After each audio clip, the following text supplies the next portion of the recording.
السلام علیکم دوستو، آج ہم آپ کو بتائیں گے حضرت آسیہ کا ایمان۔ حضرت آسیہ رضی اللہ تعالی عنہا نے اپنے ایمان اپنے شوہر فرعون سے چھپایا تھا۔ جب فرعون کو اس کا پتہ چلا، اس نے حکم دیا کہ اسے گوناگو عذاب دی جائے۔ حضرت آسیہ ایمان کو چھوڑ دے، لیکن حضرت آسیہ ثابت قدم رہے۔ تب فرعون نے میخیں منگوائے اور ان کے جسم پر میخیں گڑوا دیے، اور فرعون کہنے لگا، اب بھی وقت ہے، ایمان کو چھوڑ دو۔ مگر حضرت آسیہ نے جواب دیا، تو میرے وجود پر قادر ہے، لیکن میرا دل میرا رب کی پناہ میں ہے۔ اگر میرا ہر عضو کاٹ دے تب بھی میرا عشق بڑھتا جائے گا۔ موسیٰ علیہ السلام کا وہاں سے گزر ہوا۔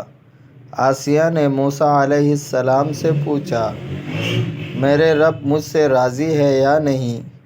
حضرت موسیٰ علیہ السلام نے فرمایا، اے آسیہ، آسمان کے فرشتے تیرے انتظار میں ہیں، اور اللہ تعالیٰ تیرے کارناموں پر فخر فرماتا ہے۔ سوال کر، تیری ہر حاجت پوری ہوگی۔ آسیہ نے دعا مانگی، اے میرے رب، میرے لیے اپنے جوار رحمت میں جنت میں مکان بنا دے۔ مجھے فرعون، اس کے مظالم اور ظالم لوگوں سے نجات عطا فرما۔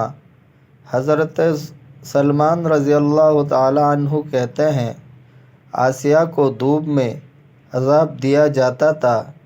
جب لوگ لوٹ جاتے تو فرشتے اپنے پروں سے آپ پر سایہ کیا کرتے تھے، اور وہ اپنے جنت والے گھر کو دیکھتی رہتی تھی۔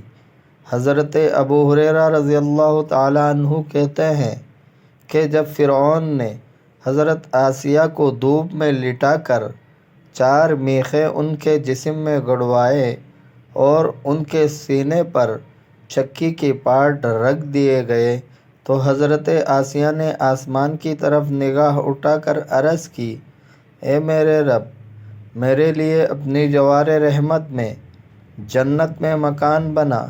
حضرت حسن رحمۃ اللہ علیہ کہتے ہیں، اللہ تعالیٰ نے اس دعا کے طفیل آسیہ کو فرعون سے باعزت رہائی عطا فرمائی اور ان کو جنت میں بلا لیا، جہاں وہ ذی حیات کی طرح کھاتی پیتی ہے۔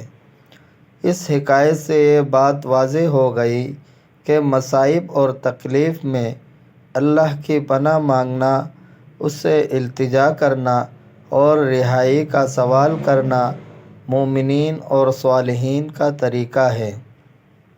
دوستو، اگر آپ کو ویڈیو اچھی لگی ہے تو لائک کریں، چینل کو سبسکرائب کریں، اپنے بہت سارے خیال رکھیے گا۔ ملتے ہیں اگلے ویڈیو میں۔ اللہ حافظ۔